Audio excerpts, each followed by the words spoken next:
Octopus Hug by Laurence Pringle. Illustrated by Kate Salley Palmer. Goodbye, Jessie.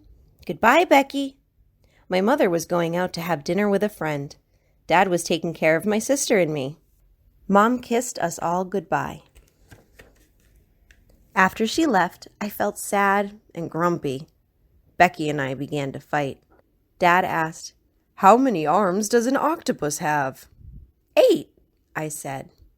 "Well," he said, "you are about to be hugged by an octopus." He wrapped 2 arms around my middle. 1, 2, he counted. Then he moved 1 arm and wrapped it around my legs. 3. He wrapped the other around my head. 4. Dad's arms kept moving and hugging. 5, 6, 7, 8. Finally, the octopus gave me a big squeeze and let me go. Then we sat on Dad's lap in the rocking chair, and he started singing a lullaby. Becky did not feel like singing. Instead of singing Rock-a-Bye Baby, Dad sang Rock-a-Bye Sweetie Pies. When he sang the part about the bow breaking and the cradle and the sweetie pies coming down, we had a big surprise. We all fell out of the chair and onto the rug. "There's something wrong with this chair," said Dad. "Let's try it again." This time we all sang. At the end of the song, the chair tossed us out again. Dad tried another song that he called "She'll Be Fallin' Down the Mountain When She Comes." As we stopped singing, sure enough, we all fell onto the floor. Dad figured out why this happened. Whenever we sang a song about falling, he explained, the chair made us fall onto the rug.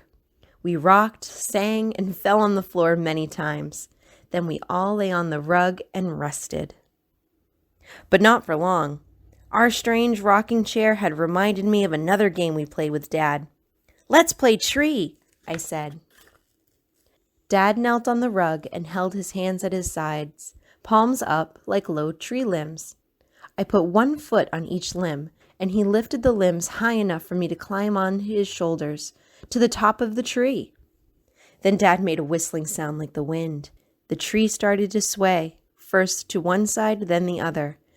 The wind blew harder, and the tree swayed farther. I hung on tight.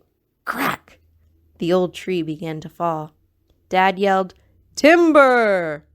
And the tree fell towards the couch, and I landed on the soft cushions. Soon the tree stood again, with its low limbs ready for another climber. "Be a monster," said Becky, when she grew tired of the tree game. Dad growled. "Now I have you," he said as he held Becky's shoulders down on the rug. But he left her feet free to reach his chest. She pushed with all her might and sent the monster tumbling backwards. He caught us again and again. We were strong enough to escape from the monster every time. Dad lay flat on his back, and I thought of another game. I yelled, "Put a quarter in!" Becky and I scrambled onto Dad's stomach and chest. He pretended he was a writing machine like the ones at the supermarket. He opened his mouth, and I pretended to put a quarter to start the machine. He opened his mouth, and I pretended to put in a quarter to start the machine.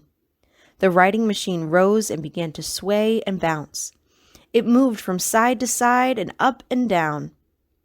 Soon it tipped us off onto the rug. It kept moving, and we tried to get back on. Just as I clambered aboard, it shut down. I let Becky get on too, and then we put in a second quarter. Another wild ride began. After several rides, the machine broke down. It would not move. I think this happens because Dad gets tired. Dad went to get a drink of water. When he returned, he pretended to stumble over Becky on the rug. "Those kids," he said. "They always leave their toys around the house. I almost fell over one of Becky's stuffed animals." He picked up Becky and dropped her among the real stuffed animals on her bed. I hurried to lie down in his path so he could pretend to trip over me. "Another one," Dad said. He picked me up, slung me over his shoulder, and tossed me onto my bed. Becky and I raced to sprawl on the floor again and again. Dad kept tripping over us. He complained about the dolls and stuffed animals on the floor and carried us back to our beds again and again. "Now," said Dad, "it's really time for bed." He promised us one more game once we were ready to settle down for the night. When Dad came to bed, I asked for Animal Bridge.